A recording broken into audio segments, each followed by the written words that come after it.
welcome to Demasked. My name is Fresman. Today I'm Jim. Oh, come on. From the top. Welcome to Demasked. My name is Fresman, and today I'm joined by EuroThug4000. Thug, how you doing today? Hi, I'm doing good. How are you doing? I'm doing pretty good. There's been an impromptu hiatus of Demasked lately, and I'm glad to be back on the air. Yeah, thank you for having me. I appreciate it. Absolutely. I've been actually kind of going back through your videos, like even before I emailed you for this, and I like the weird Source Engine 2 maps specifically caught my attention. In a good way or a bad way? Good way. Okay. Like the Source Engine's something that's sort of permeated my existence, even from like childhood to now. So to see just seeing farther down the rabbit hole than I usually go is fantastic. Oh, I'm glad. Thank you. Yeah, that one was very fun. That was probably the most fun I've had making a video. Is definitely the Source 2 engine one for sure. So how long have you been making videos for? Like the oldest one I'm seeing is like 6 years or so. Yeah, I technically started I think April 15th, 2018. But I've privated I think 2 years worth of the videos? Let me check. I've privated a lot of videos because they're very embarrassing.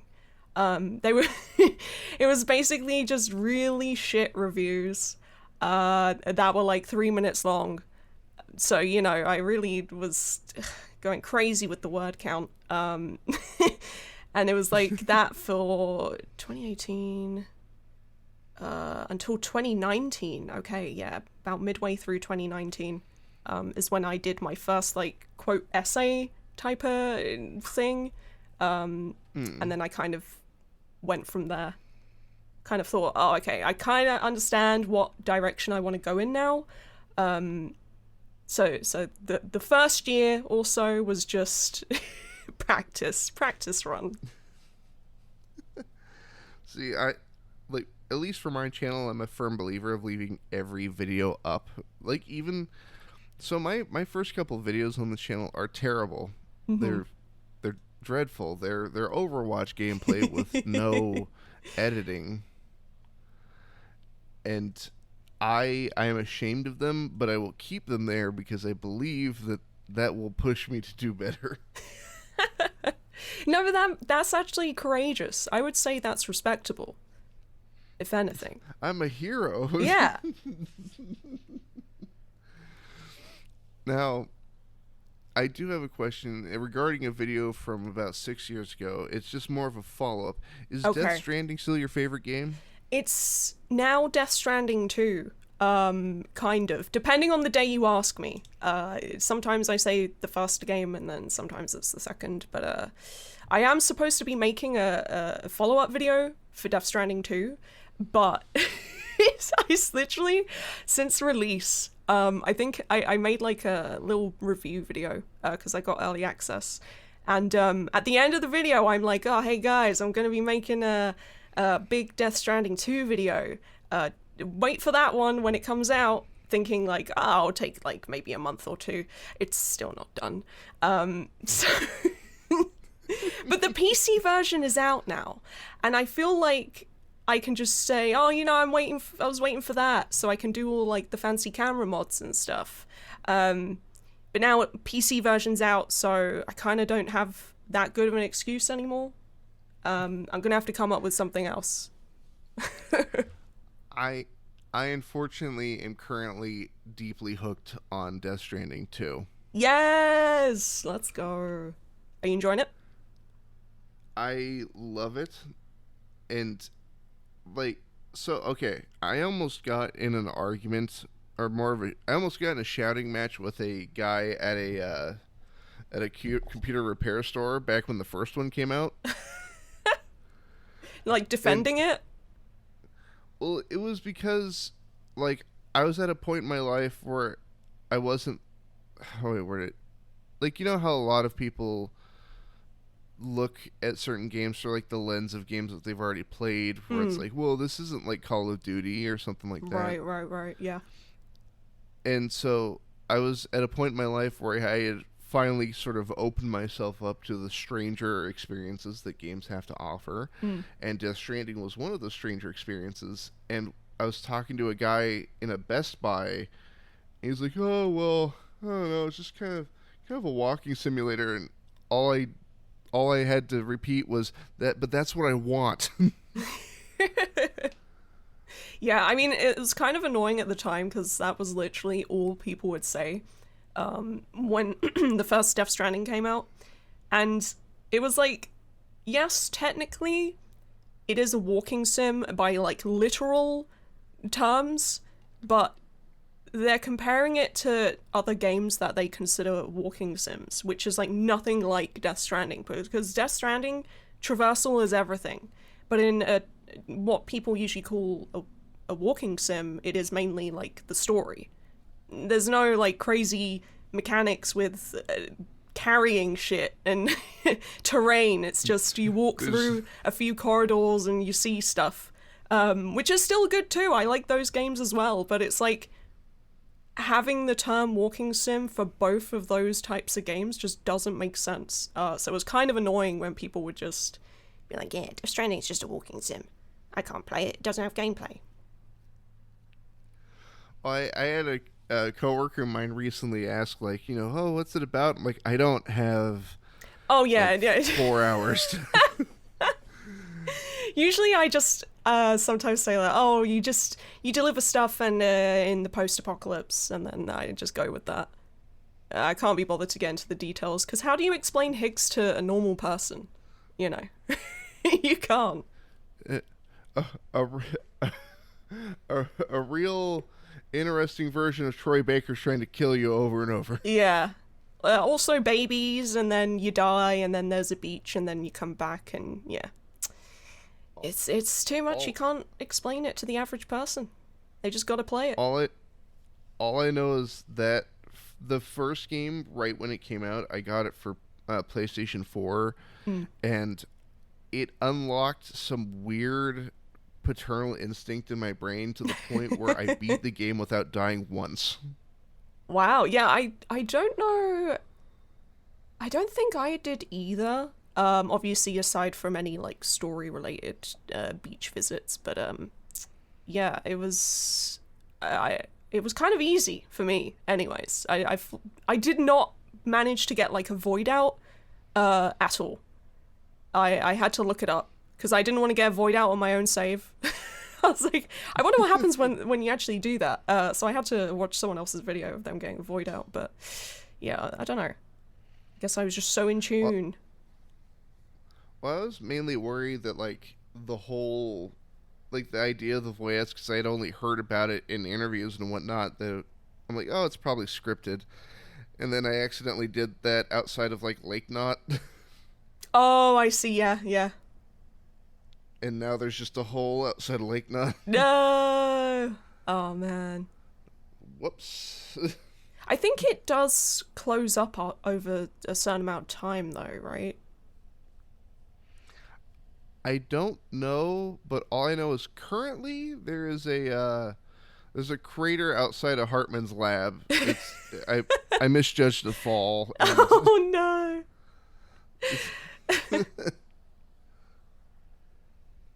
Oh, this looks safe, and then. Oh, but that's the beauty of Death Stranding. Cratering Yeah, parts of the landscape. just falling off a cliff because you tripped over a rock and then you couldn't gain control of Sam and he just tumbles on down. Now, outside of Death Stranding, what is your current favorite game? I don't think I can like even answer that. I was doing like a one of those top 25 games the other day, and I was struggling. I did Death Stranding 1, Death Stranding 2, and then I was like, Uh-oh, because I have a lot more than 25 that I want to put in the list. So it's kind of like, I guess stuff like Parasite Eve is pretty high on my list. Silent Hill 3, a lot of the Silent Hills, actually. A lot of horror, and also like Half-Life 2, CSGO. What else? God, there's so many. It's like, you know, when you just, your mind blanks when you get asked, oh, what's your favorite one? Like with films as well, I just, oh my god, I can't. My personal nightmare is like, oh, you like this character? Hey, can you name a quote by them? I'm just like, oh. Oh, I'm no. terrible. I'm terrible with it. Like, even lore and stuff, I will forget things very, very easily. I have to replay stuff, like, fairly often if I'm gonna talk about the lore and, like, characters, because, oh my god. It goes into my brain and then leaves, like, a month later. It's not sticking. So what is the replay process look like when you're like writing a video about a game? So usually with videos, I have to act pretty quickly. So I'll play a game and then I'll be like, okay, I'm making a video on this. Let's get started. And then I'll make the video within like a month usually. Because otherwise I just really struggle. The longer a gap between me playing a game and me starting to actually like write and make the video, I end up just not being able to do it at all. Maybe that's what's happening with the Death Stranding 2 video, and you know, that's why it's not done, because I left it too long. But yeah, I usually just have to strike the iron while it's hot, because otherwise it's not gonna come out. I feel like for me, I would do the replay, try to write immediately following it, but then forget certain details. You know, it's like, oh, and Sam steps outside to... Oh, crap. Yeah. Like, most of the time, I do have to kind of have a vague idea. Like, if there's a video game, I'm like, oh, this could be something I might want to make a video on. And then when I start playing, I kind of keep that in the back of my mind. And if I want to take notes or whatever, usually only takes me about an hour of gameplay or whatever, or if it's a short demo, then the whole demo, but only that amount of time before I'm like, okay, I know I want to make a video or I don't want to make a video, and then I just start taking notes while playing as well. Do you have any game demos that have, like, games that haven't come out yet that are kind of on your list? Well, I'm actually making a video currently about a demo called Skin Face. It was a game jam on itch.io, but now it's on Steam. It's pretty cool. It's like 20 minutes long or something. And it's basically, you have to steal parts of people's faces to make up like a disguise, which is very, very cool. And that... I think the developers were saying that if they get like enough interest, like wishlists and stuff, then they'll make a full game. So if anyone listening wants to help wishlist this so I can play the full game, that would be great. Thank you. But yeah, it's very cool. I'm gonna go ahead and do that while we're sitting here. That sounds really cool. Yeah, it's great. Really, really good. Skin Face. Oh my god. Oh yeah, it is, it's horror. But it's really cool. It's not like, jump scare type horror, it's just like the eerie, slow burn stuff. Yeah, a little bit. Not crazy, but... Add to wish list. Yay! And I'm gonna go ahead and add that demo to my library. I'm gonna try that out later. Oh yeah, it's great. Ugh. Do you not like horror? Oh no, I love horror, but like there's specific types that like throw me. Ah, okay. I understand, and, yeah. Like it's genuinely just the face on the face on the skin face photo, if that makes sense. Yeah, I get that. I think I'm just used to the gore stuff. Oh no, it's not even that. It's like the look the face is giving. The gore I can handle. It's just the... Just like I don't like being weird, stared at. Uncanny faces. Oh, okay, yeah, there is a word for that. I can't remember what it is. I've I've also got that good old fashioned what's it called? Autophobia, fear of isolation. Oh, okay. That's interesting considering like Death Stranding. Like, is Well, you're that not a alone. stressful experience? I guess so. Yeah, true, true. That's the main thing. It's like I'm alone, but then I can look down. There's a baby strapped to my chest. Okay. Oh, yeah, okay. Okay, yeah. Well, like what's the word I'm looking for? Like I've gotten a lot better recently, but like the way I'd put it is if I'm in the living room of my house right now and I'm Mm. alone in my living room, which doesn't freak me out because I know my partner's in the next room.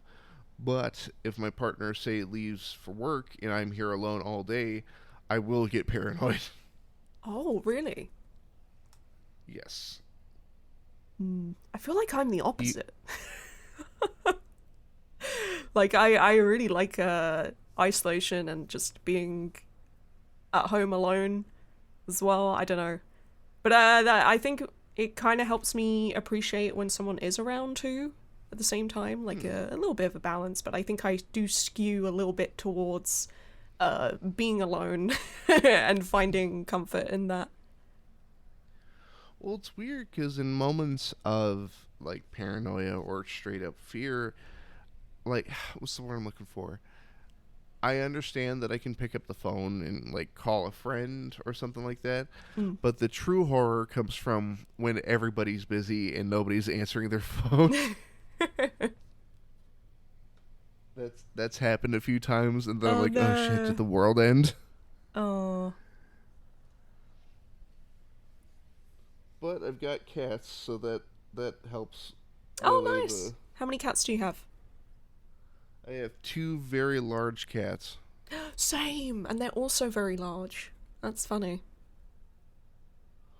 Now, question: are they large as in fat, or large as in just physically large? Um, a little bit of both. They're British Shorthairs, so they're just chunky by nature. Just very chunky Mm. boys. Dango. So one's Dango, one's Mochi. Dango is huge. Mochi's pretty big, but Dango's fucking huge. Like sometimes if I see cats like outside, I'm like, oh my god, why are the other cats so small? It's like miniature cats, but yeah, my boys are just very very big cats. I've got one boy named Moon and the other named Bean. Uh, Oh I don't know what happened with Bean, but he's younger than Mooney, but he's larger yeah, now. yeah, I have that too. Dango's the younger one. Somehow he's just massive. He's bigger than the older one. Funny enough, we've had him since he was born, Mm. and when he was born, it was like something out of a horror movie. Why's that? So I can't see very well in the dark. I'm very nearsighted, Mm. and we were living on a farm at the time, and one of the ranch cats had given birth to him, and we didn't know that the ranch cat was pregnant. We had assumed or like had theorized because she was already fat, but we couldn't tell if there was anything extra. Mm.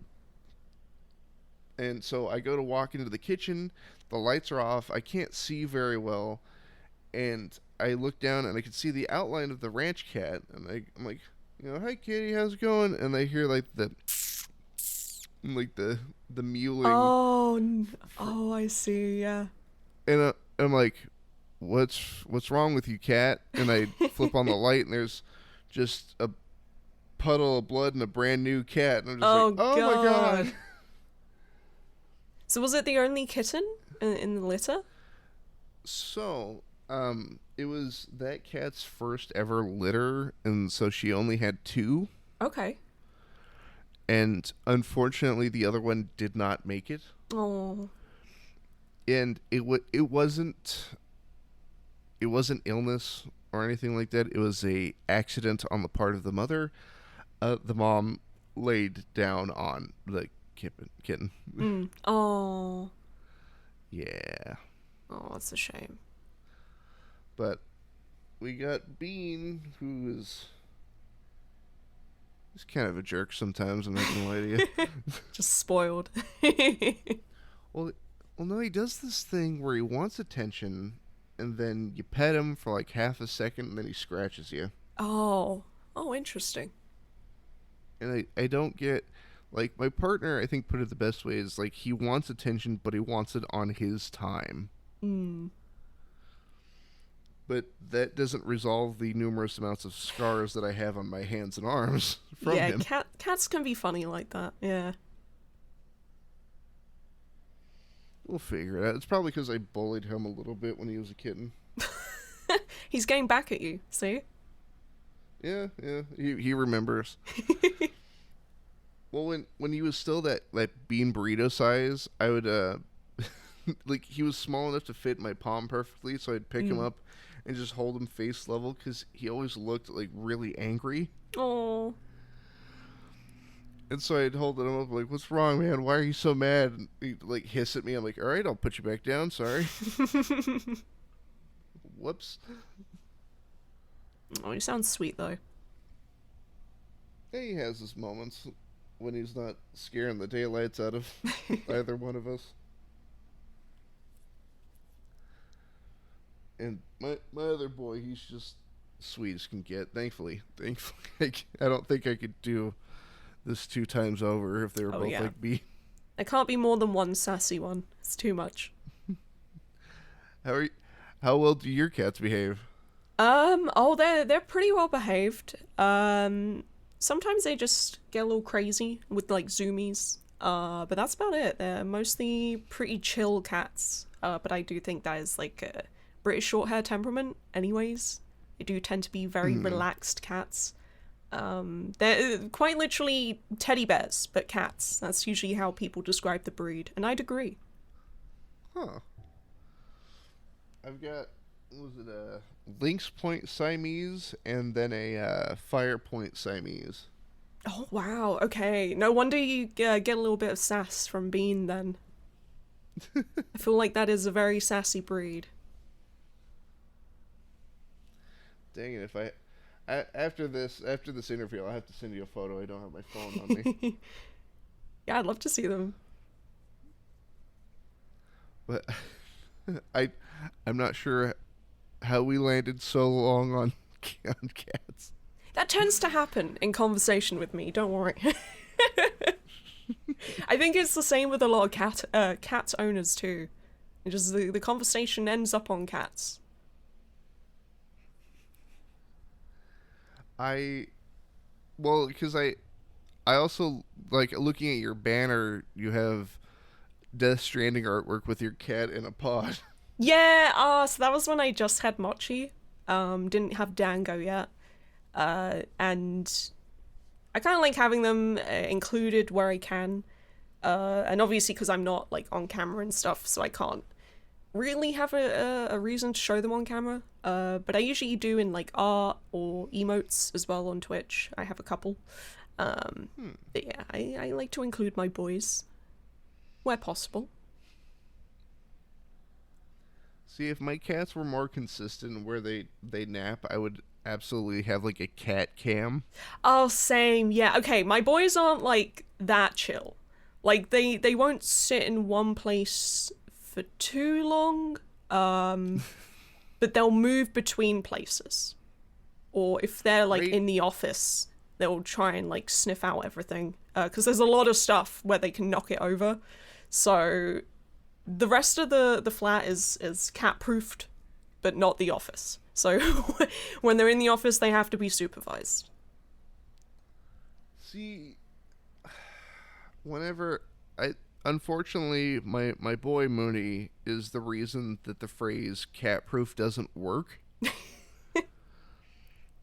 Well, not only is he very large, he's also very strong.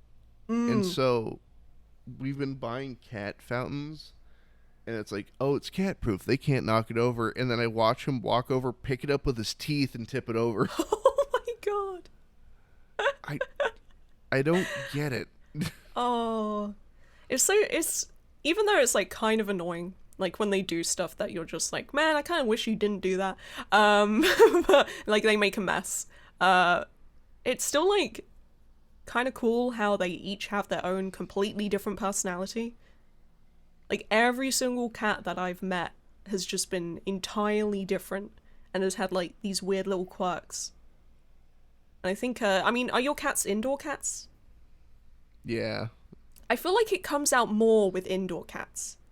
Because I've had, like, childhood cats that were outdoor, or indoor and outdoor. And they just kind of have, like, a very default cat personality. Like, there wasn't really any weirdness that they'd have. I think because they were a bit more, not feral or like wild, but they just had a bit more independence, I think. Whereas with my two boys, which have been indoor, I feel like they almost see me as another cat, like an older cat. Whereas like my childhood cat didn't see me as a cat, it just saw me as the food giver. And that was it. But yeah, I don't know, I feel like, yeah, having cats indoor just, maybe it's just the time, you spend more time with them. I think that too, probably. But it is really cool just seeing them develop, especially when you have them from a young age. Well, I remember sort of the realization that my partner gave me after I've had Mooney for a couple months, because I used to have a problem with him where he would meow very loudly and consistently. But it was only specifically when I'm sleeping. Okay, so the worst possible time. Yes. But it would be just right as I doze off, just meh, meh, and I told my partner about it, and they go, well, I looked it up, and unfortunately, Lynx Point Siamese are one of the most talkative cat breeds out there. Yeah, they are. And I'm like, oh, cool, thank you. They're very intelligent, though. Very, very smart. Oh, yeah. My boy's a genius, but he uses that against me. Exactly, see? Evil genius. He's the only cat I've ever seen push a door open with his front paws. Oh, okay, yeah.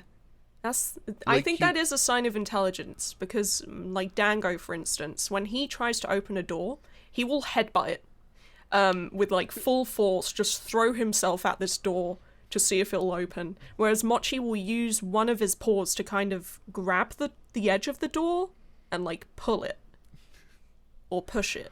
But that's it. Munio will do this thing where we'll have the bedroom door kind of slightly ajar, and he'll walk up, stand up on his back legs, and like lean against it with his front paws when it opens. Yeah, see, he understands doors at like a higher level.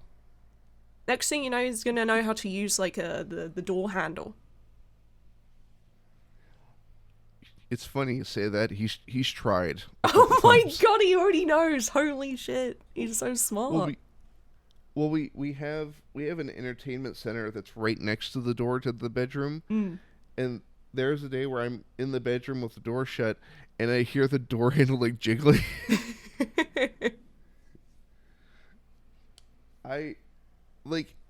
He's also learned that he can get food if he starts knocking stuff off my desk or off the kitchen counters. Oh dear. Yeah. And it's gotten to a point where me personally, I can tell what has hit the floor by the sound it makes when it hits the floor. Thud. Okay, that was my PS5 controller. They're hungry. Oh dear. Yeah, it's kind of hard to get cats to unlearn that stuff too. Like Mochi likes clawing at the door for dinner time. Except he tries to make dinner time earlier and earlier every single day. So he'll just claw away at this poor door. And now It's just like chips on the side and wood missing. I'm like, what the heck? And I try and like, you try and ignore it, but it takes them so long to stop. And then if you feed them when they do it, that's rewarding it. So it's like, you kind of can't win. You're just stuck. Well, what's killing me is Bean has learned a recent behavior, and I'm almost dead certain he picked it up from his brother, even though his brother doesn't do it. I feel like his brother told him to do it, and it's that oh, what's the word I'm looking for? It's not the like kneading, but it's the like what's it called when they run their paws down something. Like, scratching, stretching. Yes, but with like scratching, but without claws. So it's just like the like, zip, zip, zip, zip, zip, zip. Like, Oh, I don't think I've seen that. Like cleaning a litter box, that kind of thing. Where they just yes, sort of. but on a like it's like that, but with both paws on a wall. Huh. I don't think I've ever seen that. But he'll do that. Nowadays, he'll do that when he's hungry, but at the pantry door where the cat food is. Oh. And I keep a timer. Like, I'll walk in there and he's doing that. I'm like, I fed you 1 hour ago. Oh yeah, they will It's keep asking. It's not time. Mm-hmm.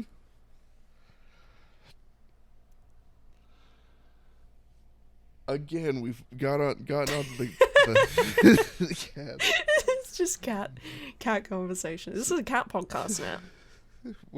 Welcome to Demasked. Welcome to the cat hour. Now, I am curious because I've been getting different answers from different folks. Mm-hmm. When it comes to script writing for your videos, where does the process start? It tends to start with me playing a game. Either I'll play the game and midway through I'm like, okay, I want to make something just on this game. I'll figure it out. Other times I'll play a game and then I'll think of something like a topic. So like for instance with the skin face video, I was like, mechanics involving faces in games. And then I kind of thought about like LA Noire, like reading the expressions and like Who's Lila as well. You kind of, I don't know if you know that one, but it's an indie title, and you control the character's expression. So you control like how high his eyebrows are, or like if he's smiling, and you have to like drag it around. Is that the one with like it's like the 2D image, but then you like grab elements of the yes, face and like yes, drag that it? one. Yeah. Gotcha. So it kind of got me thinking about like that kind of stuff in games. And the topic specifically is games centered around stealing a face. And that's kind of how I just branched off into that and just started writing like the little bits and pieces. But usually it depends on the format too, because I feel like pretty much every few months I just have like an identity crisis and I completely switch how I do videos. So yeah, I mean, I have different kinds, like my yearly ones that I do with like my favorite underrated games of the year. That's just a very easy list format, so I really don't have to think that much about it, and it's basically just like 300 words per game, if that. Very, very easy. And then there's the other ones where I do have like a whole topic. I have to play multiple games. Those are the highest effort ones per minute, I'd say. And then there's obviously like what I did with the Source 2 engine maps video. That was just exploring kind of a list format, but the way I presented it was a lot higher effort. So that kind of cancelled each other out. But that was still very fun to do. And then I have like the very, very long videos, which tend to be kind of more retrospectives, where I'll have like, I do a little bit of the story recap for the game to bring everyone up to speed. And then I do like the analysis, development information. For most of my videos, I try to get interviews with the developers too, just to have something else in there that's new. And yeah, it's like I do so many different kinds of stuff that it completely depends on what I feel like doing that month. I feel like if I ever had an interview with like certain developers, like there are certain games that are on my Steam library that I cannot play because they're just a little too spooky. Mm-hmm. And I so badly want to sit down with the developer instead of being like, what was it like making this? It's just, what the hell, man? Why? What's wrong with you? Why did you do this? Yeah, I haven't interviewed anyone like that yet, where I could be like, hey, what's your problem? Like, it's always been pretty tame video games, pretty much. And today we're talking with the Yandere dev. Yeah, exactly. I never had anything like that. That would be insane. No, the developers I tend to interview are well more adjusted individuals than I am. So... What's it like being normal? Yeah. What's it like being normal and talented and not a weirdo on the internet? Please, pray tell. Mr. Fancy Pants being able to pay attention to things.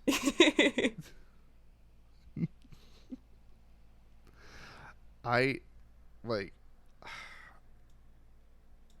love to talk to game devs, but I feel like you just spiral way out of control. Yeah, I don't do like this kind of interview. I just write like a few questions and I say, hey, here are the questions, answer them in your own time, sort of thing. Obviously, you want after agreeing if they're cool to do an interview, but yeah, I tend to do it in written format just because when you're asking developers stuff, sometimes they remember things like afterwards or while they're thinking about it that they necessarily don't when they're like speaking, for instance. So I find that those are really good for that. And then also I have to like quote them in the video anyway, and I tend to I like getting like other creators to voice that and just like collaborate a little bit. So that's really fun. And it's a good excuse.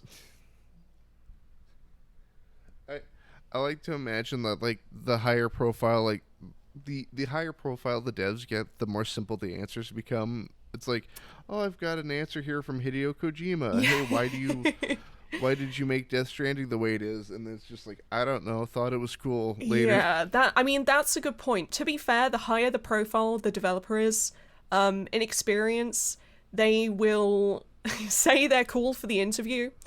You send them the questions, and then they just never get back to you. So that tends to be the case.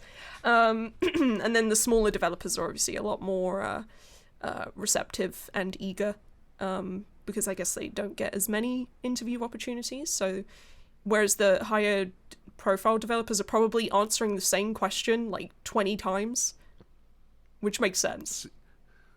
See, but that's where this show comes in. Because I dislike seeing those, like, Entertainment Weekly and TMZ, videos where it's always the same. Like, did you like working on a movie? Do you like the movie that you're in? But I want to ask stupid questions on purpose. Yeah, you want to take the conversation to cats. Yeah, you don't want to... Yeah. Talk about boring stuff. You want to get into the nitty-gritty. The visual I always give this show is that it's that image of like a car flying off of a cliff, but there's nobody in the driver's seat. It's only passenger seats. It's perfect. Now, if you could interview any developer, who would it be? Like, if it can be high profile or indie. Kojima. It's pretty easy answer. Kojima for sure.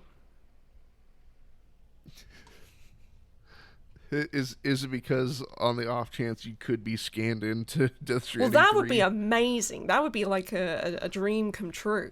But I think just the way his mind works, I find him pretty fascinating as a person. I did actually meet him one time. He was doing the Death Stranding tour in London for the first game. Mm. and I got a picture with him and Yoji Shinkawa. And he was lovely. He was so nice. Both of them were lovely, lovely people. Oh, oh man, to meet Yoji Shinkawa, I love that man's designs. Yeah, he's so sweet. And then Kojima's just like, he's a lot more bubbly than I thought he would be. Obviously Yoji's like the quieter one, but he's very cool too. But it is like really nice to see that in such high profile people in the industry.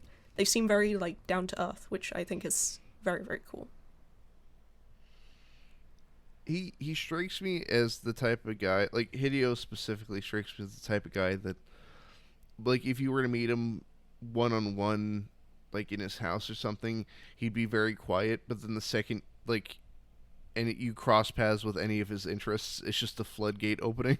Oh yeah, I feel like if you ask him about movies, boom, he probably won't stop. He'll show you his entire Blu-ray collection, I'm sure.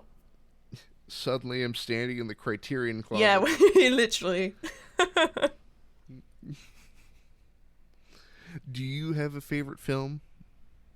No, okay, so film I'm kind of weird with. Same with music. I I mean I do watch a lot of film, but I don't think about it to the level I do when I'm thinking about games and I'm playing games. I guess also because part of my job is to analyze games. But when it comes to film, I'm not thinking too much about anything. I will like finish the film and I'll be like either, oh, I really like that, or oh, it was okay, or you know, whatever. I don't really have like a whole introspective thing going on in my mind 99% of the time. Whereas with games, I do that a lot more, even for like the most trivial video games. But yeah, with film, I don't know, I guess the easy answer is something like Alien, like the first Alien film. But I feel like that's just like pretty standard, pretty standard answer. I don't know. Like, again, I've probably seen more movies than I've played games. But I just... Maybe it's a memory issue. I just don't... Like, I can't even bring any to mind. I've seen hundreds, maybe even thousands, I don't know. But I can't even bring a title to mind. It's so bad. I like it, Shaun of the Dead and Hot Fuzz. You know what? Solid. What about At World's End? I wasn't crazy about World's End. I liked it, but I don't think I'd be too crazy like rewatching it. I don't know. I might disagree with you there because I had the experience of like watching it the first time, not really loving it, and then going back and seeing it a second time and absolutely adoring it. Oh, okay. Yeah, I mean, I do really like Edgar Wright stuff. I really like Spaced. Have you seen Spaced? It's a TV series. Oh yeah. Oh, it's so good. It's like one of my favorites. It's great. When it comes to like more recent movies, the main thing that I pay attention to is the effort it took for certain things. Not so much that it has higher value if there's more effort put into it. But like, what's the word I'm looking for? Have you seen Nosferatu, like the most recent one? Yes. Yeah. So the possession scene, that looks like it hurts so much. Oh, her acting was insane. Like, I don't know how she did that. Like, usually any other horror film, somebody's getting possessed, they just kind of like wobble around. Yeah, and, like, oh. But, hers was very visceral. like you can see just like every muscle in her neck and like shoulders just Yeah, it's kind of cool though, because she clearly like doesn't care what she looks like. I feel like sometimes you get actors on screen and they care about how they look, as opposed to focusing on what the character should be doing. So You see that a lot more in like older films, I think, like early 2000s, where actors are just being themselves and instead of the character. Or more recently, I can't remember the actor's name, but he's currently playing Master Chief in the Halo TV show. Oh, okay, I've not seen that. Because to quote him, it's hard to act with a helmet on. And that's why in like the first couple episodes they take the helmet off and you see his face, even though you shouldn't see his face. Mm. Yeah, I can kind of see how that would be difficult. I mean, it also helps that the showrunners openly admitted they're like, yeah, we haven't played the games. Oh, right. Well, that's not great. To be fair, I also have not played Halo, but it is on my list. Like, there are certain games where I'm like, oh, I know I want to play this. Let me save it, because I might want to make a video. Or I want to stream it, for instance. So I feel like I have a lot of games like that, where I just put it off because I know I'm going to really like it, but I want to make something come from it too. I don't know. I have this thing where the more a game's recommended to me, the less I want to play it, and it's not even like, oh, they said it's good, so it must suck. It's just Yeah, it's like when I it's like when kind of have something similar. I mean, so like the games that I save, they're not necessarily what people have recommended me to play. But when I get like a lot of recommendations for something, or even if I'm super excited for a game, and then when it releases, all I see is like people talking about it online, it puts me off. It's like, I don't know why. I can be so excited for this game, and then I just see so much discourse. It doesn't even have to be negative or positive, just any discourse whatsoever or coverage, and I'm like, oh man, I'll play it another time. I wonder if it's just like some kind of fatigue with seeing certain things spoken about, that I'm just like, it kills some of the excitement. the harshest one I fell into was Game of Thrones. Oh boy. Yeah, I Well, have not seen most of it because it wasn't really for me. But I've heard about the last season. Oh, I've heard about it. I have not seen any of it, and from what I hear, I've dodged a bullet. Yeah, I think you're safe. It is kind of sad though. Like, imagine being a person who put in so much time watching something, like something ongoing, and you're like, oh wow, this is amazing, and then the final season of it is just awful, and it almost like ruins one of your favorite things. That must suck. I've dealt with that too. Oh yeah, with what? Like There's series? there's a spectacular Netflix show that got canceled after its first season, even though it's a phenomenal show. Oh no, which one was it? Mindhunter. I've heard of that. Was that only one season? Because all I hear is positive things about Mindhunter. Oh, pardon me. Two seasons. Okay, 2 seasons. Yeah. But Still. but that second season set up for some like it wasn't like, oh, we'll find out who did what next season. It's just like, okay, they're setting up these really interesting plot lines and then canceled. Oh man. I did kind of play a video game like that recently. Oh yeah. Do you know D4? Dark Dreams Don't Die. Yes. Yeah. Yes, Oh man, I played that literally like a week or two ago, and I was devastated that it ended and then there's no more episodes. I was so excited. I was like, wow, this is great. It's a very me game. It's just ridiculous in like the best ways, and yeah, Swery was never able to finish it. It got cancelled, and it was like an episodic thing. So I was just very upset when it ended. I was like, oh man, is that it? I wanted more. If I God, what was the name of the character? I think it was Forrest Cason. There we go. Yes, yes. That whole scene where he's just eating everything he can He's possibly get his hands on really while funny. talking about a cave. It's just all so ridiculous. And I think, like, the older I've gotten and the more games that I've played, I'm kind of just like, the dumber the better now. I've played all the serious stuff. You know, I've experienced that. I want the dumbest shit imaginable now.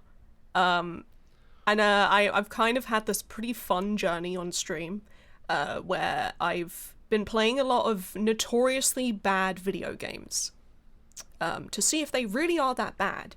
And for the most part, they're actually not that bad. They're pretty entertaining, which I think is extremely valuable with video games. I've played, quote, good video games, but in a sense they've been really boring. Like, they haven't done anything memorable.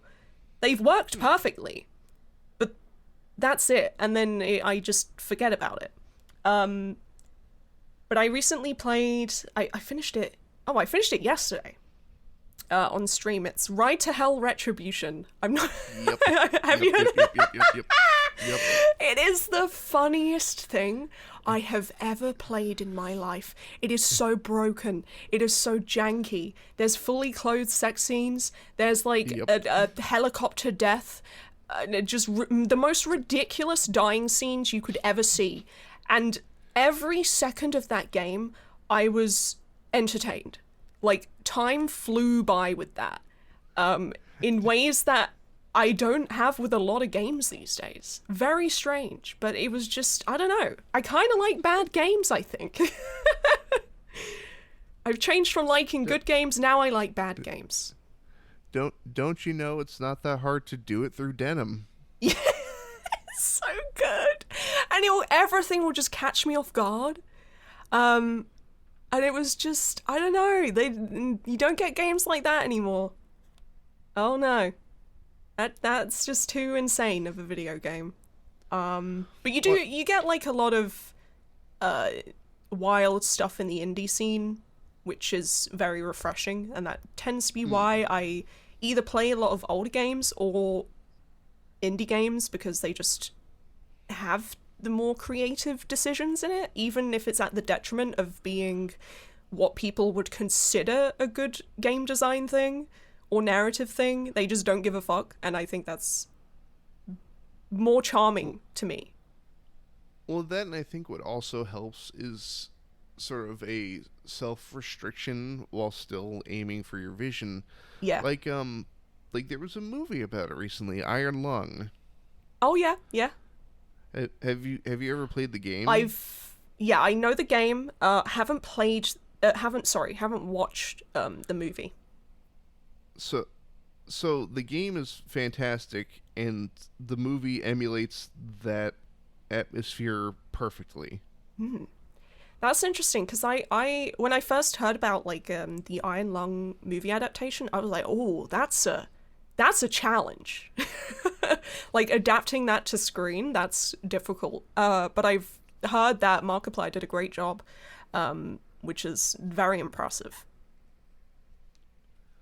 I cannot be happier that movie did as well as it did. Not only, like, in my opinion of it being good, but in, like, the box office reporting of it. I'm so glad that it's done so well.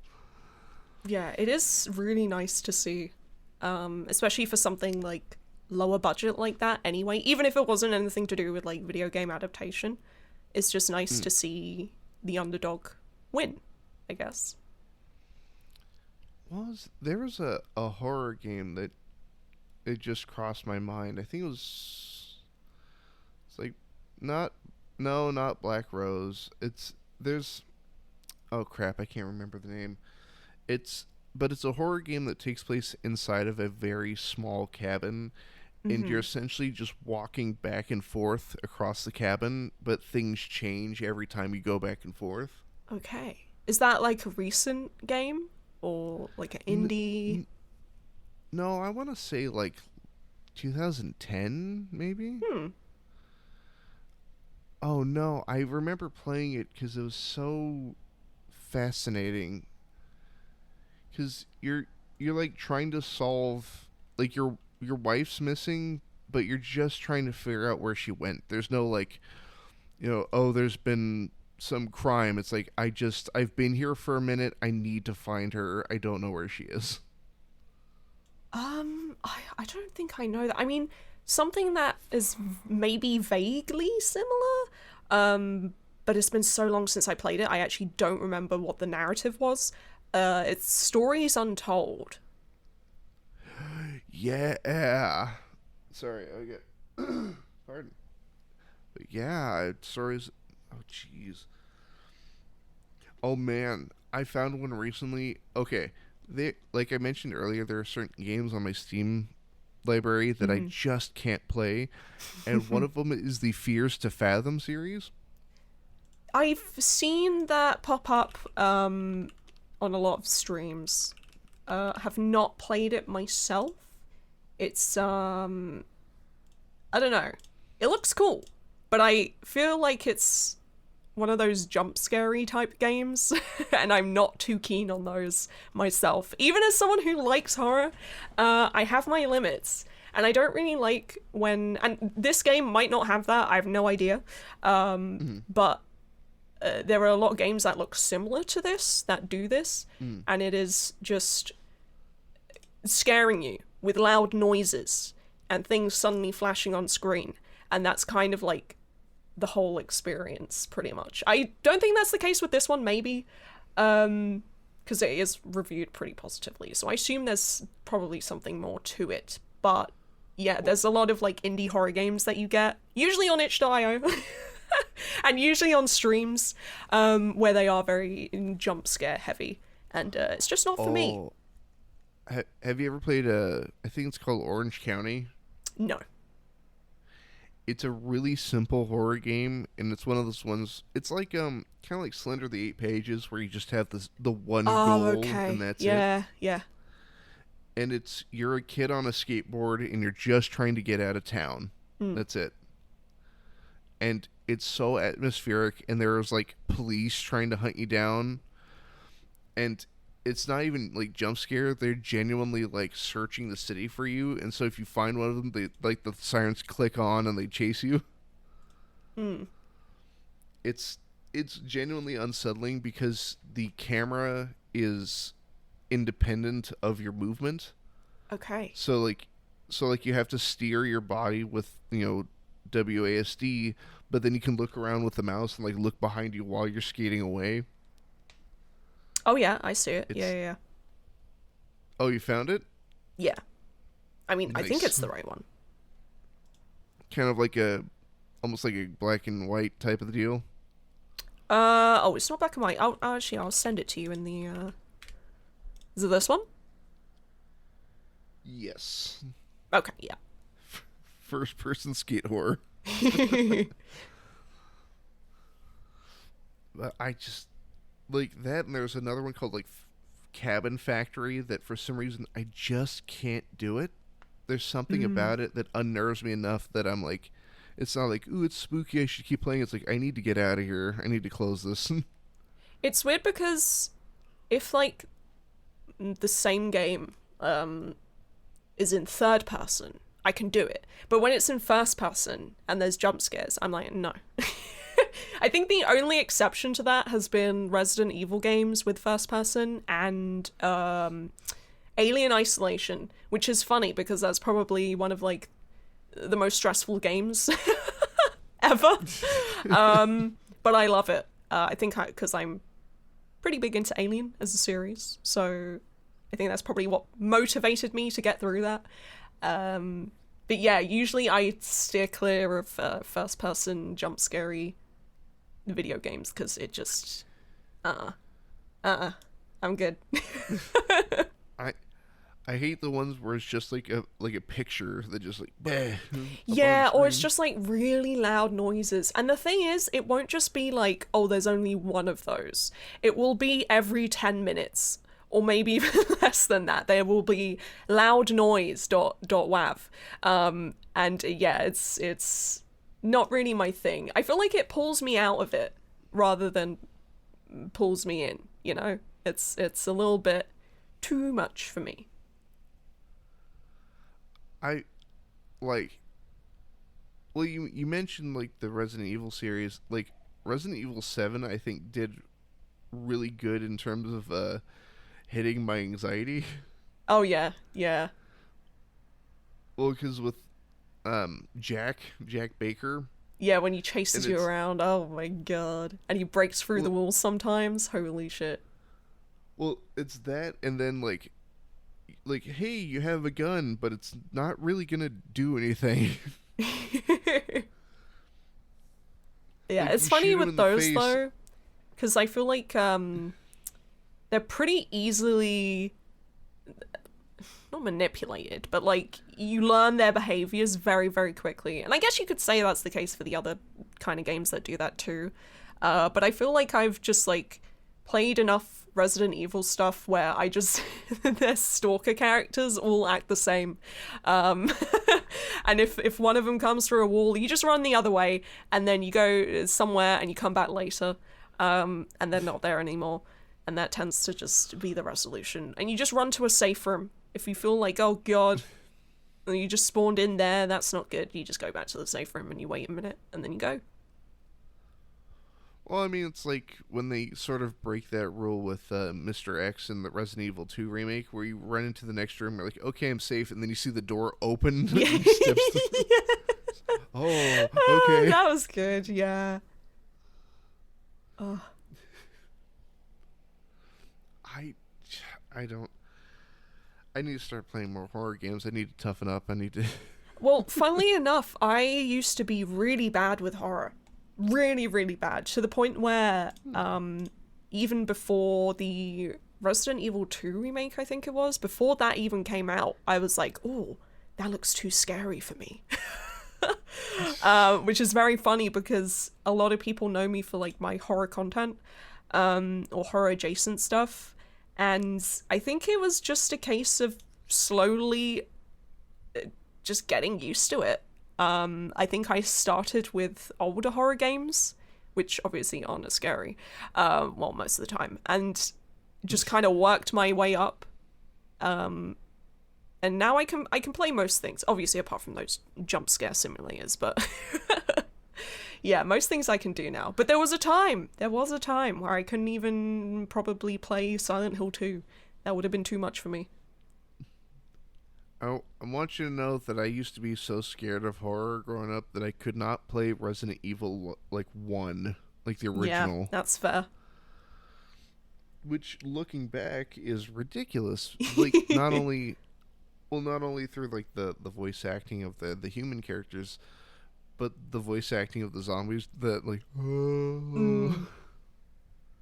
But I feel like also back in the day, that was kind of the most realistic thing there was. Obviously now it's not, but at the time, and then especially as a kid, like if you're filling in the blanks with your mind, which is what a lot of old games tended to do, it's even scarier. When something is like slightly obscured and left to your imagination, it's more horrific than anything it could actually show you. Seeing like going back to Iron Lung, like in playing it, the first time outside of the like what we now know with the movie and whatnot, it's like you hear something outside and you can't possibly get to the camera fast enough to take a picture. No,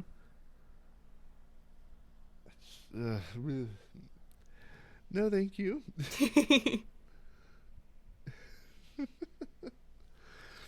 Now,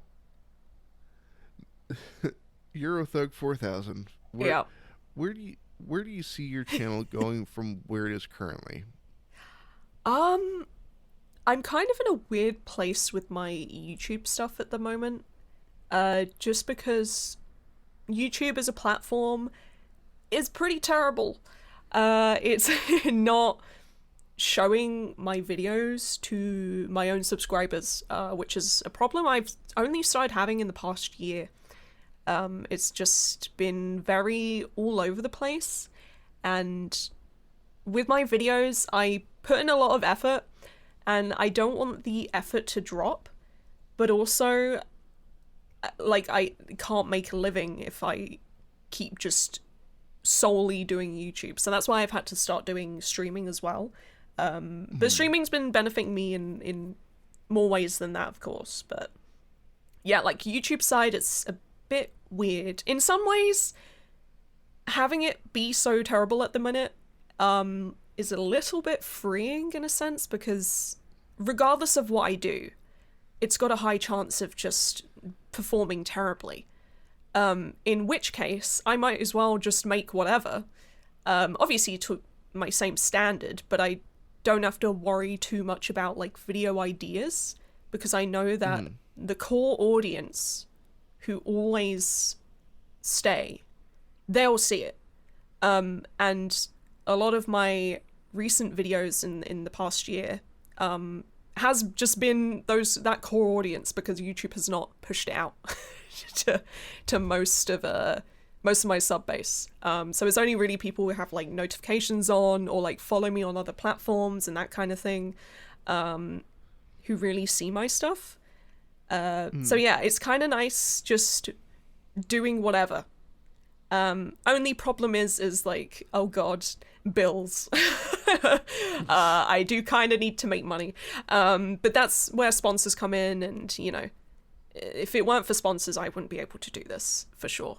But yeah, hopefully it'll get to a point where the core audience is big enough that even if a video performs badly, say, it will still be enough for me to pay my bills and survive. But it's kind of nice having the streaming, because it is leveraging that a little bit, and taking a little bit of pressure off. Only downside is that, obviously, less time for YouTube, because I am streaming twice a week now. But yeah, it's just, I feel like even though it's been like 8 years, I'm still learning stuff. Like, I'm still trying to figure out, what does YouTube want from me? Like, what does this algorithm want? Because every time I think, oh, I figured it out. I know what kind of works for me. And I'll do it again. And it might work again. I'll do it a third time and it will flop. Nothing. Dead. Crickets. And I'm like, oh my god. And then I'll switch to something else. I'll experiment for a bit. Boom, I'll find something that works. Same thing happens again. So it's always just like a cycle of success, disappointment, struggle, then success again. And it just, yeah, goes round and round and round.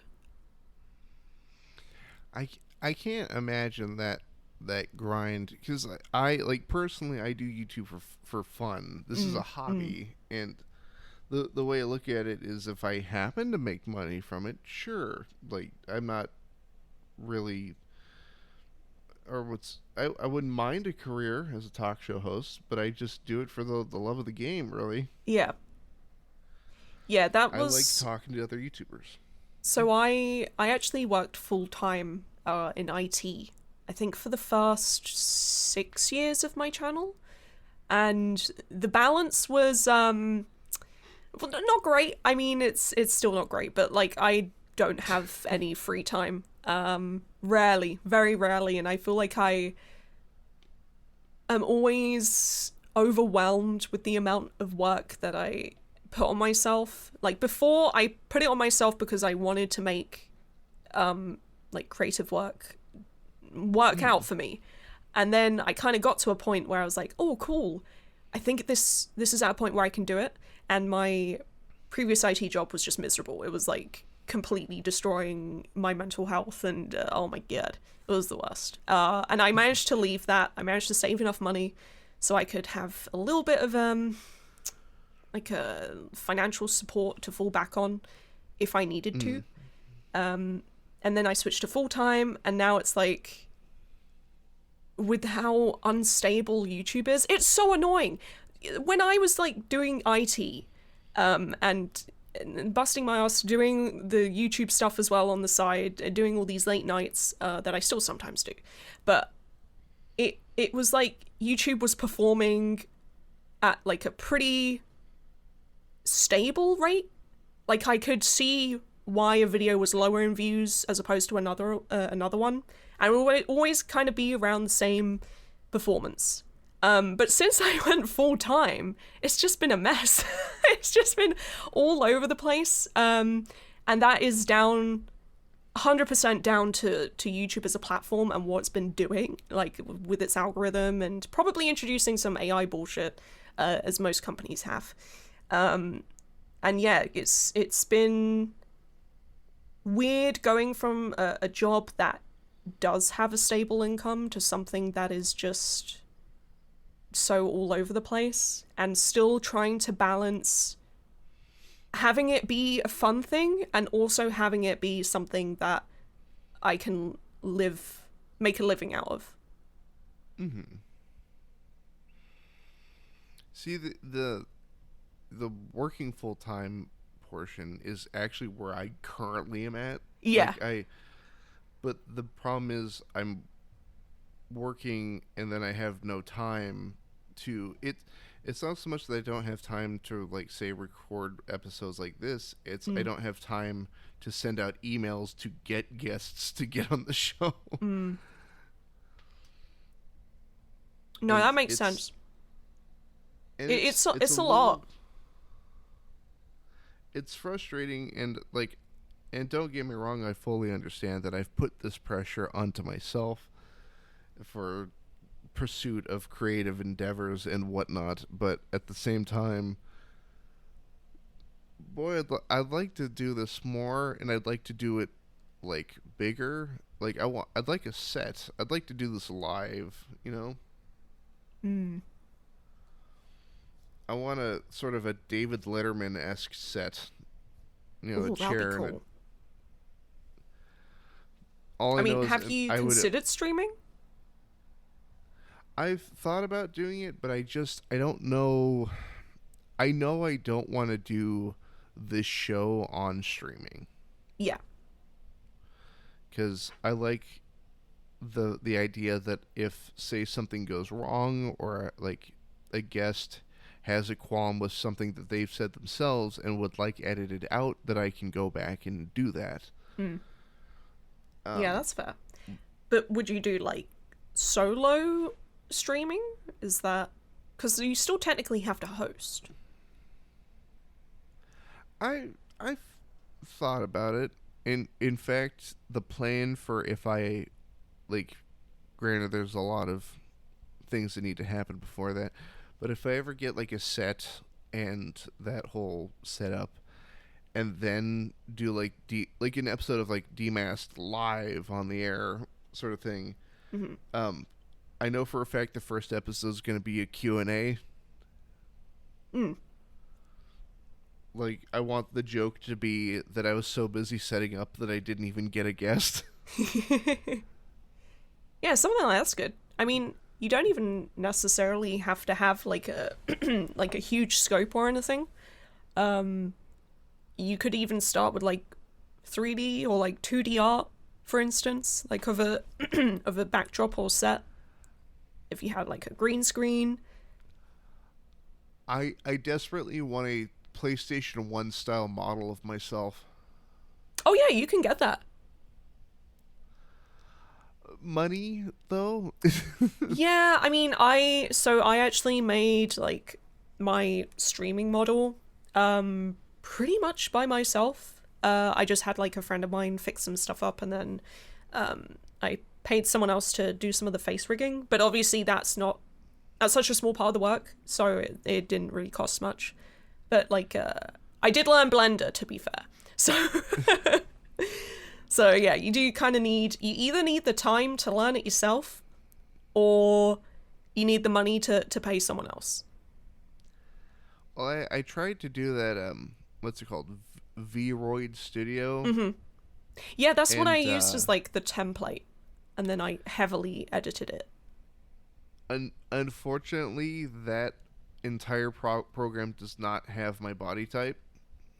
Oh, okay, so you want to do like one-to-one almost. I I have a bit of an irk whenever I see like artwork that like some channels make them themselves where they're like super ripped and like jacked, Yeah, I've seen that. and I'm just like, I've seen photos of you at conventions. No, no, and but that's what I want to do is I want a honest representation of myself in the 3D format. Yeah, I Now mean, I'm it now depends on if, because like some people want a character that they're inhabiting for or performing as, which makes sense. But there are a lot of people who do also do like closer representations of themselves as well. So that can definitely work. look, I'm just a guy in a mask. So what if I'm 8 foot tall and super jacked and a werewolf and just any list of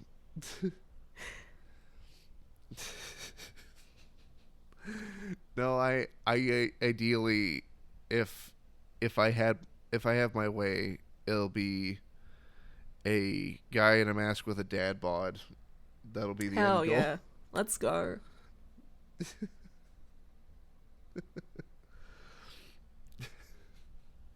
And then the model will change if I decide to change up my lifestyle at all. Or if you get a haircut, that too. You know what? I don't know if that's gonna happen anytime soon. I have really long hair. Yeah, so then when it grows, you can update the model and just have even longer hair. It gets to a point where I'm just sitting in a room full of my hair.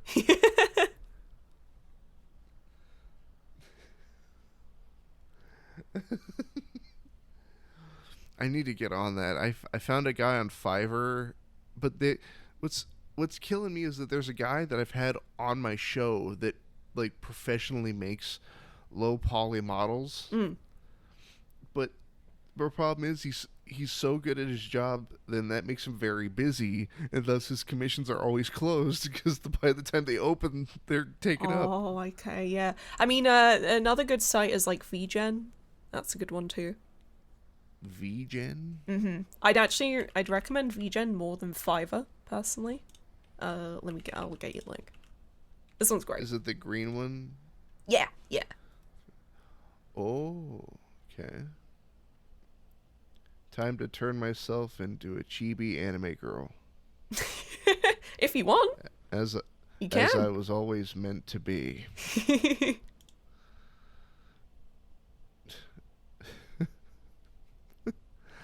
I like so I was able to make a model ages ago, but it was like the most like thinner than I've ever been. And I'm just like, this isn't working. Like, I think I might have had the wrong preset for anime girl. Yeah, I mean, if you want something like heavily customized and like different, you're gonna have to do stuff like either yourself or have someone else model it. Because a lot of the templates definitely do kind of look similar to one another.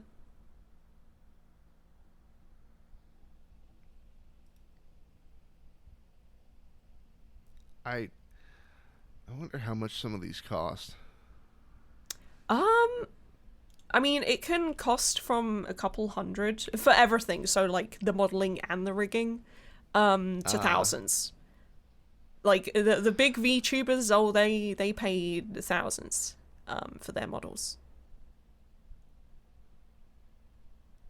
Oh, that's a furry with a muzzle. I'll come back to this. Okay. I scrolled down a little bit and I'm like, oh, that's an animated GIF of something. Okay. Yeah, you can get a lot of like heavily stylized stuff on like as a model as well, which kind of helps too.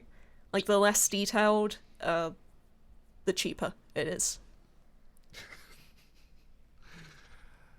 Hi, I'd like a 16 pixel image of myself. Yeah, and then 20 there's like bucks. PNG tubers as well. Um, which is obviously considerably cheaper than like a full 3D VTuber. I should ask. I've had a couple of VTubers on the show. I should give them a ring, see what they spent. I'm sitting here like, do I save up the money, like $100+ for like a PS1 model I somewhere? mean, personally, so like I've kind of got like a 2.0 model that is like very, very, very slowly in the works. Mm. But it's actually more important that you just start streaming, for instance, or start doing videos or whatever it is you wanted to do with the model. It's Mm. better to start doing that as soon as possible, and just getting a bit used to that side of things. Like the model I use currently, I like it, but I don't feel like it fits me that well. I did make it Mm. myself, and there's a lot of stuff that I've learned from making that model that I'm Mm. definitely going to apply to 2.0. But I'm glad I just started with that, even though it wasn't like fully finished with like the background and everything I wanted it to be. You can do that as you go along, and it's actually better if you do, because people do like to see stuff evolve. They don't necessarily like to see something fully finished and then just stagnate forever. They want to see constant like change and adaptation and, you know, new fun tech that you've introduced on the stream. It keeps it fresh. I think a lot of streamers fall into like the habit of just having their stuff set up, going live, and then just keep on doing that and never actually try to evolve anything or change anything. Mm. Like I've grown pretty quickly on Twitch, I feel like when I started streaming again.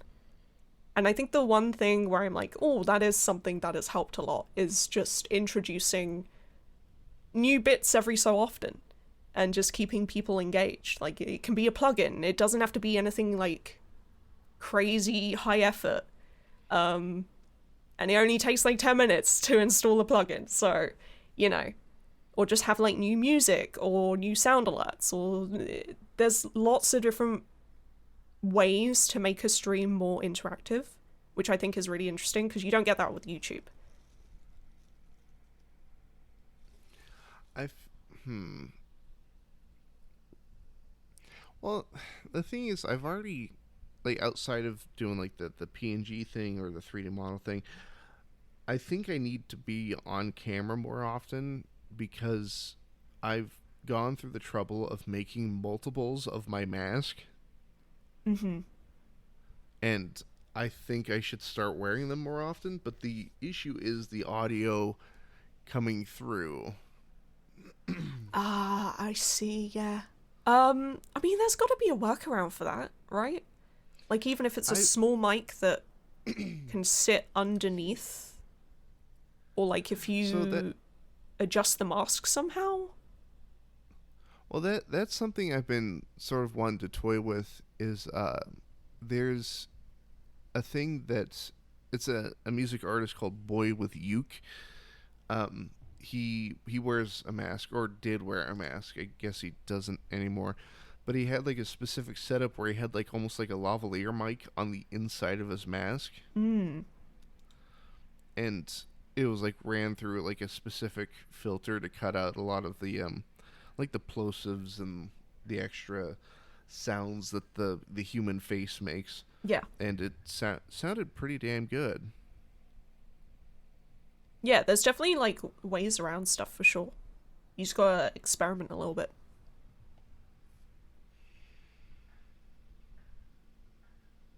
I just need more time. Honestly, I just need more Yeah, yeah, time. that's fair. It does still take like, even if you have a very simple setup for a stream, it's still a bit of work, you know, getting that done. Um, but you don't have to have everything done like for day one. I'd say the It'd be most awful important nice though. thing, yeah, yes, but if that means putting it off for even longer, It actually hurts you more.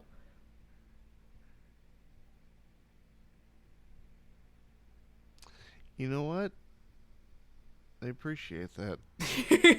Well, it's kind of like the same with YouTube.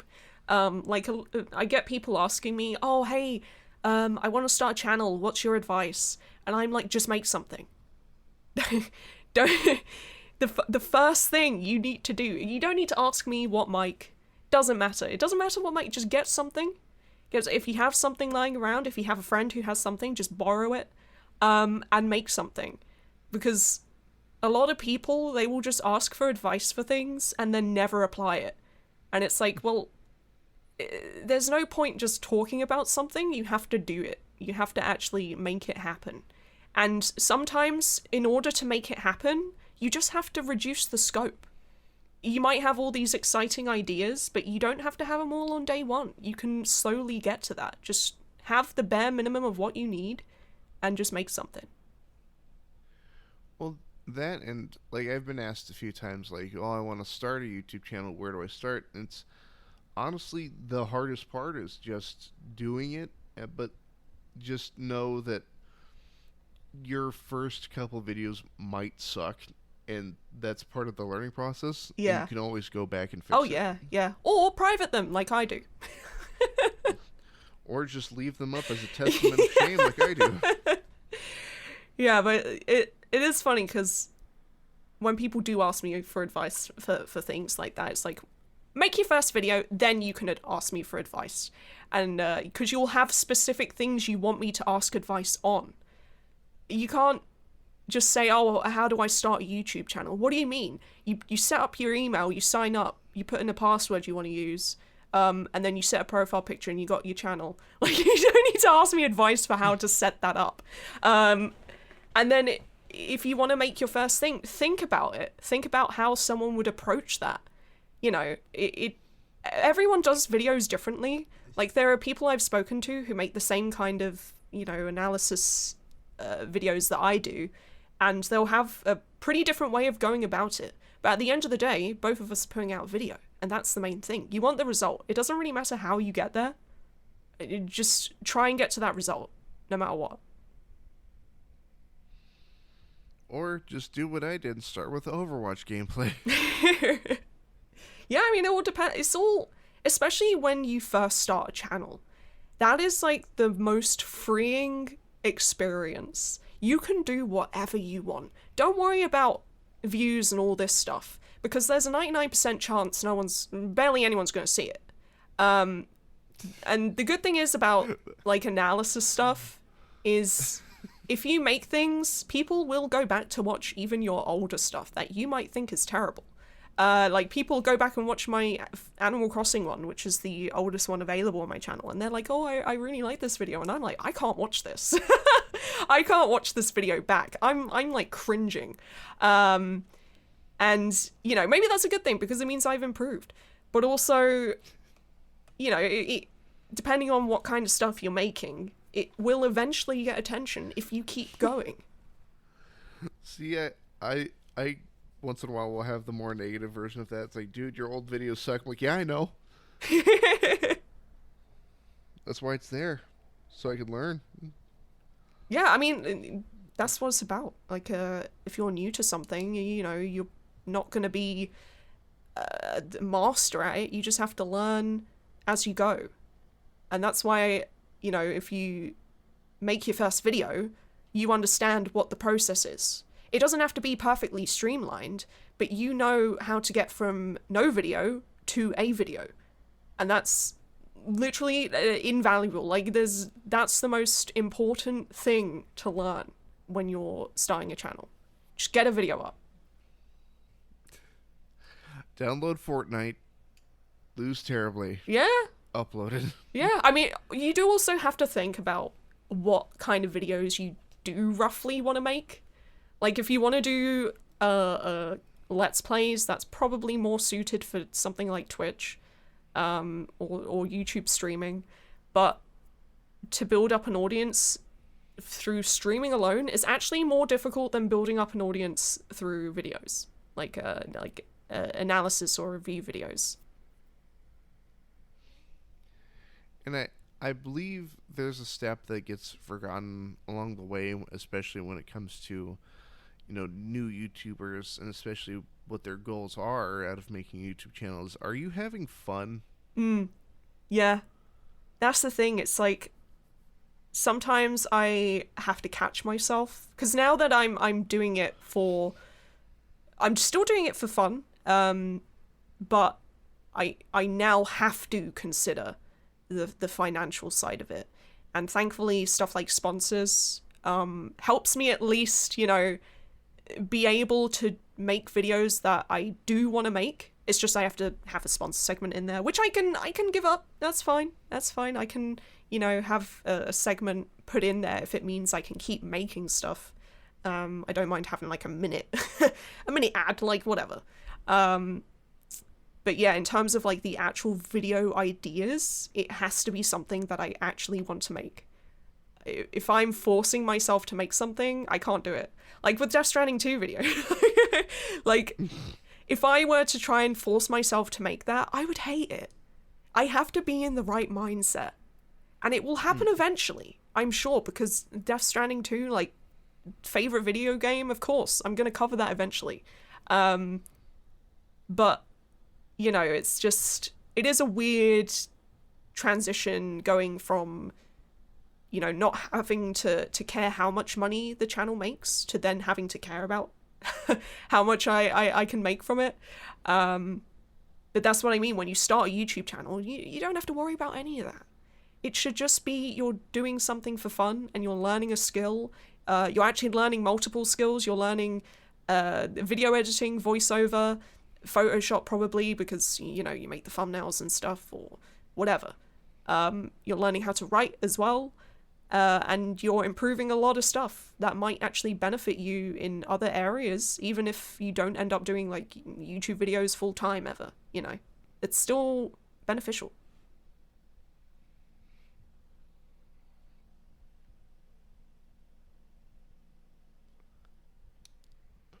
Sorry,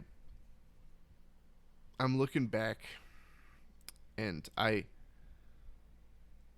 think I've followed the pipeline of trying to do this, but boy, did I not know how to schedule.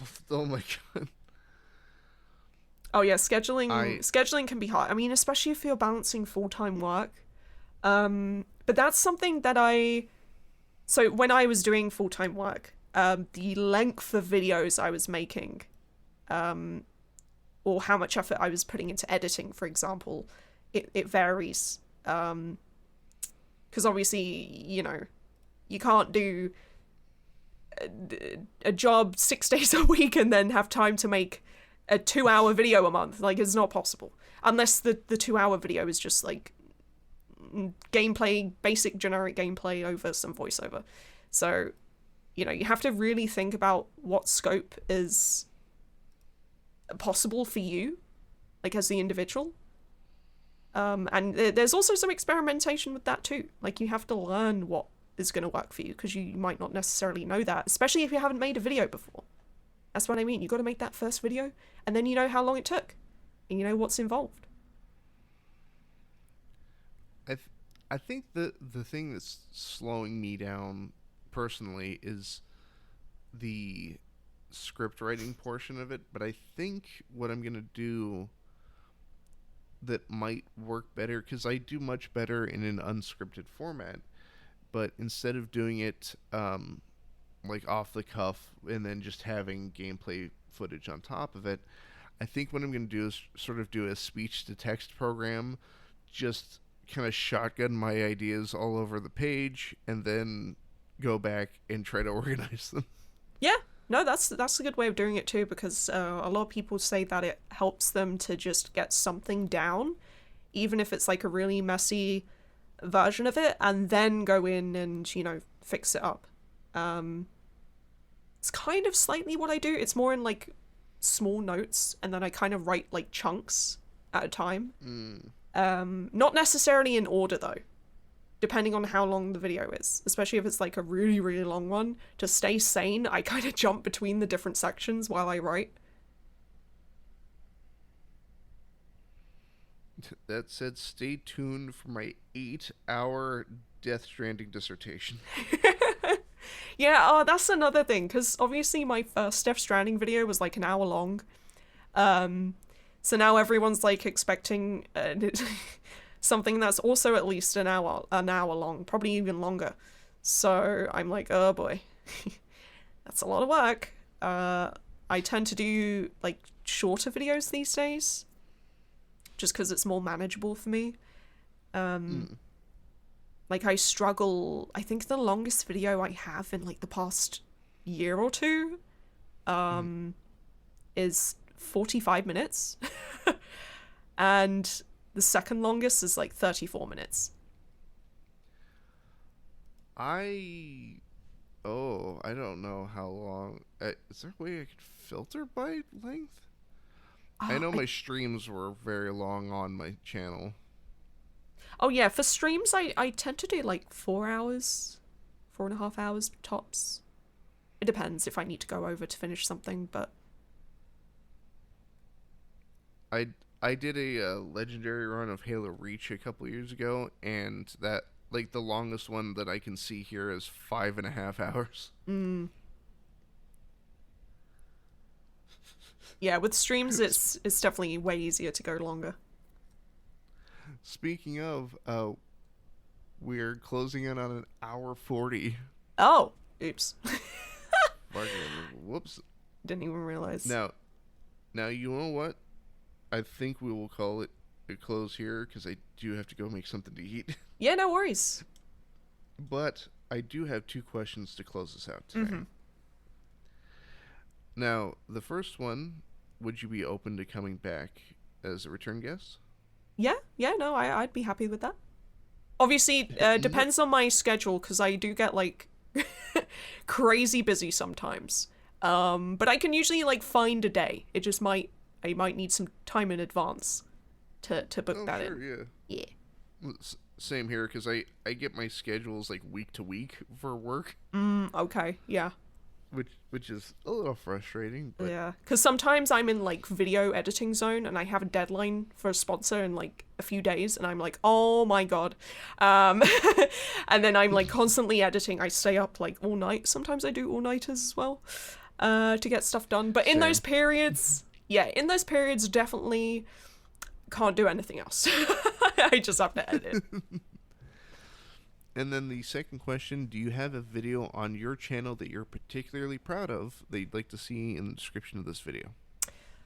I mean, I'd maybe say like the weird Source engine, the weird Source 2 engine maps, just because that one YouTube absolutely shafted, and it was a video that I was actually quite proud of, so I'll probably say that one.